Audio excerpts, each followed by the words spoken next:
If when you walk around, you have a foot that is turned like this, you're on a chiropractic table, your chiropractor checks your foot, and he notices that it's rotated like this. Well, what might we call that? We call that excessive supination of the foot. And so what can kind of cause that? What can we do for that? And what are some complications if we don't correct it?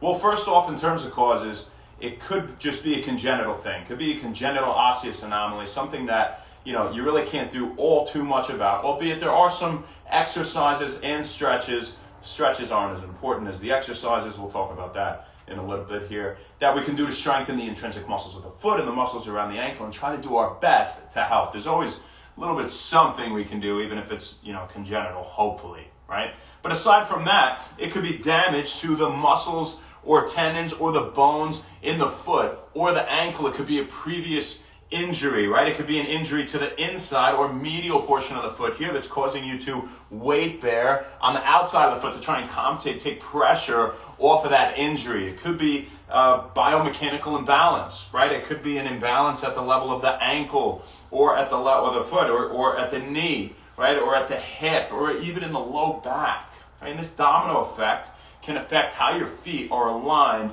all the way down to the bottom, right? It's all connected as a chain. It could even be misalignment on the opposite side, forcing you to bear more weight on the outside of this foot, causing this foot to move this way. Tons of different things it could be. It could even be your shoes.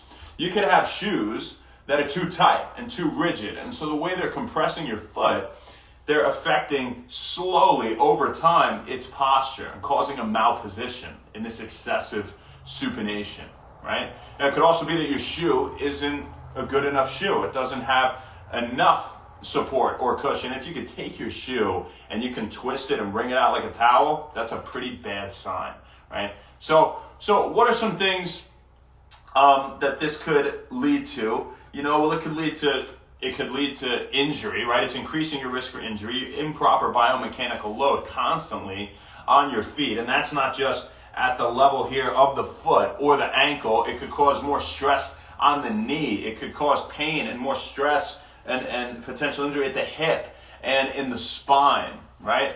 And so it's something that's definitely worth correcting. Now, when we talk about correcting it, you could get better shoes. That's a simple thing you could do right off the bat, regardless if you're going to do exercises or not. We're going to turn the lights on because it's getting pretty dark outside. But, aside from better shoes, you want to do some exercises, right? So what do we mean by better shoes first off? Something that has a little bit more cushioning, something that is not too rigid but has great support. Hokas are fantastic. Again, you don't want to be able to twist the whole thing around.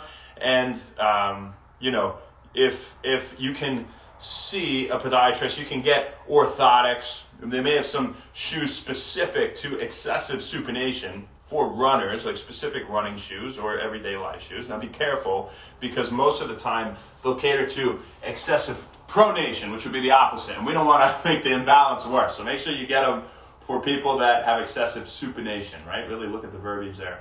And they may have a wedge, a higher wedge towards the outside of the foot. Now you can get the insole like that, maybe shoes like that, something like that. But you can see a podiatrist about that. Get some orthotics, right? Now that will help to level the foot out over time, and so improve the biomechanical load coming down through the ankle and the foot, right? But if you're going to correct this, is this something that we should dive headfirst into and go nuts on? Well, what do we think? No, right? I mean, yes, in some ways, and being consistent, but definitely no in the sense that, okay, Shane told me strengthening my muscles in my leg, which is true, is generally a good thing. And of course it is, but here as well, right? It's generally good for excessive supination as well, strengthening the muscles in the leg. Here is an example. If you have weak glutes when you run, right? What are the actions of the glutes? Glute me, glute min, majorly abduction, external rotation at the level of the hip, right? Also, we have extension of the hip, major action of the gluteus maximus, right? Biggest muscle in your body here. So what happens if the glutes are weak? Well, when you run, the feet are going to kind of come in like you're running on a tightrope, right? And we definitely don't want that. And what's that going to do to the foot? It's going to cause it to turn like this, excessively supinate. And so that's something to be conscious of, is one, strengthen the glutes, help to bring the leg back out here. When you're running, they're right in front of you, right? The feet. Two, just make an effort when you run or when you walk not to let them come too far in. If this does happen to you, because it does happen to a lot of people with excessive supination of the foot, not to come too far in, to keep some space, at least a little bit more so, between your feet when running or walking. But this is what I'm getting at here. If you totally change these biomechanics tomorrow and you're used to walking or running 4 miles a week, and now you run 20 miles this week because you're excited about this. You're going to strengthen your legs. You're going to strengthen your glutes. You're going to correct the alignment of your feet. This is great. We're going in head first. Well, that's a lot of extra running or walking. You should progress a little bit slower than that. And by a little, I mean a lot slower than that. Maybe walk the same distance or run, just be conscious of it, right? And then you can always vamp that up over the course of weeks and months, right? But if you do that at first, now you have the same improper load, biomechanical load, and you're coming in like this in that malposition, and what's going to happen? You're hammering away at the outsides of your feet now. You're excessively supinated, and we'll talk about pronation one day. This is for supination. We have a patient with excessive supination. This video is devoted to you, my friend. Hope you get some down of it. But, you want to be careful not to overdo it too soon, because that's going to increase your risk for tendinopathy or damage, inflammation, pain in the tendon, right? Tendons in the foot or the ankle, and also something like a stress fracture on that outside of your foot is getting hammered down, right? So you want to be careful about that first and foremost. Secondly, what do we have in terms of exercise? This is probably the part that most of you are interested in, but I think the background and all that advice was necessary as a preface. So, sitting with, good posture, especially in your feet and ankles, right? You don't want to be sitting like this. That's not going to help us. You're going to press your feet into the ground. Now look, don't let the knees come in, okay? Knees stay here. Press the feet into the ground evenly. That's going to actually take some effort. If you evenly distribute, make that effort to evenly distribute the bottom of your foot onto the ground, that is going to take some effort if you're excessively supinated, especially if you've never taken care of this before. So that is our first exercise. You do that. Hold it for 10 seconds at a time. Then relax. Do it again. Press it in there. If you can hold it for longer, that's great. Hold it for 30 seconds at a time. All right, but let's try, say at least 10 to 20 reps of that in a day, right? Every day, okay? At first. Just start there. Easy.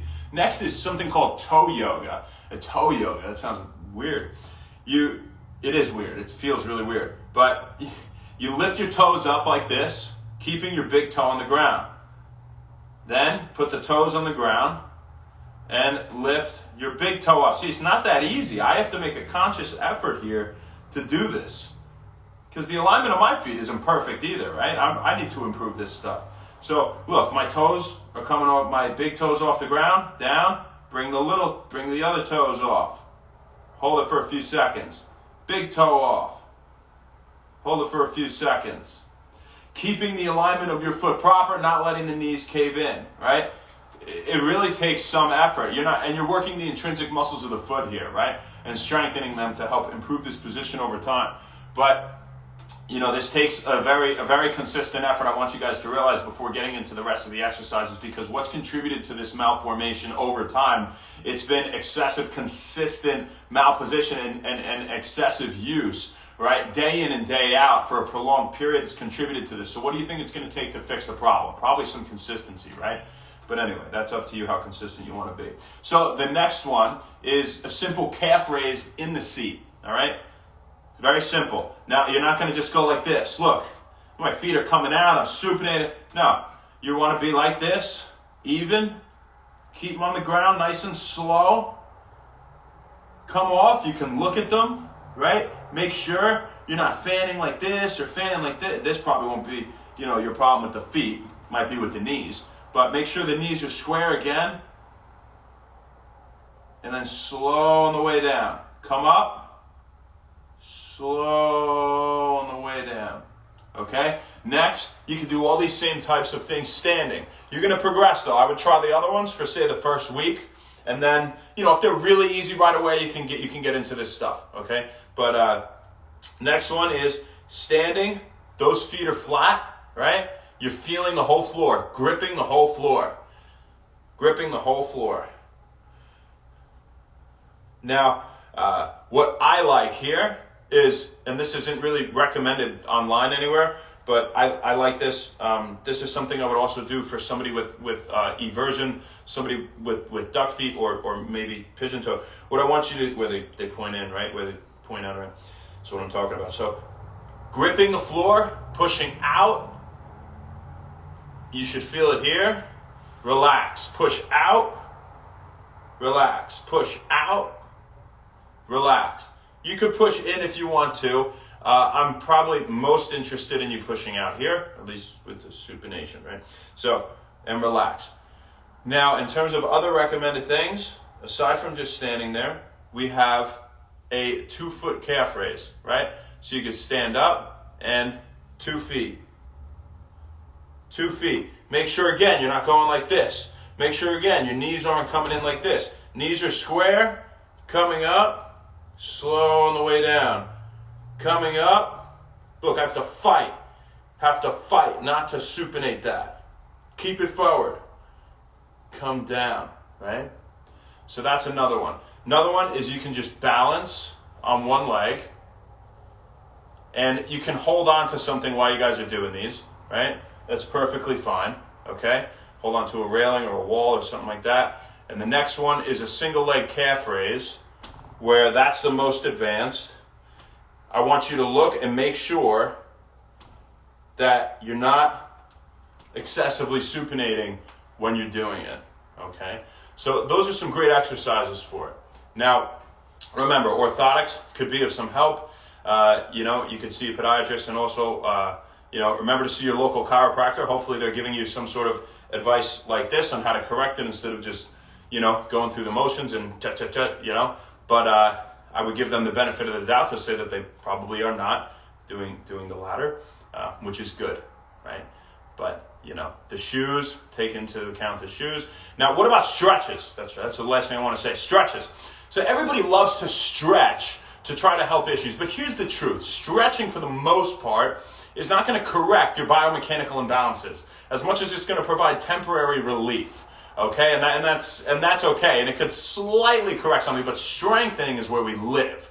We need to strengthen the things that are going to move it in the opposite direction of where the malposition is, to help to balance things, right? And if you're never strengthening, you're really not going to do yourself much good and have much progress. So when it comes to stretching, though, if you're set on stretching after, right, then you can do calf stretch, where you come on the wall and you put this leg back, and you lean forward and you press like that. You should feel it stretching through this back calf. Another one you can do is you can do the same type of thing, but put the top of your foot down. I don't love this. This is recommended by some, but you can kind of bring the knee down and then let it come up a little, and you should feel the stretch in the tibialis anterior through the front here. Again, focus on strengthening. This is just a few additional things you guys can do. Lastly, you could sit down, you could take a band, wrap it around here, the ball of your foot or your toes, and pull like this, and try to stretch the plantar fascia. Because if somebody has this for a long period of time, it can aggravate the plantar fascia on the bottom of the foot. Typically, that pain and tenderness will be felt about the heel, but it could be felt on the whole bottom of the foot, and that's inflammation of that fascia that, typically they'll recommend rolling out with some sort of ball, whether it be a lacrosse ball or something like that, and stretching it, right? So, aside from the other types of injuries, that's another thing that could result from excessive supination. That's what we got for you. I hope it was useful. Any questions? Send me a message. Let's say hi to everybody, and we're going to go eat dinner. And by dinner, I mean the first meal of the day. Because we intermittent fasting, baby. And we feel great. Moonbow Rabbit. AJ. Zawitha Rockin'. What's up? Sapar. Hey, Veronica. What's up? Lucky Raina. Kev. Mr. IMT. Maria. Realtor Johnny. Franz. Carlo SLP. Brian Guzman. Paul Petsy.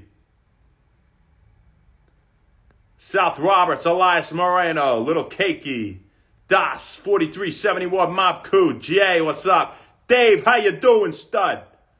My man. Happy Sunday, brother. I'll see you in the gym tomorrow, I know that. Cheeky Case,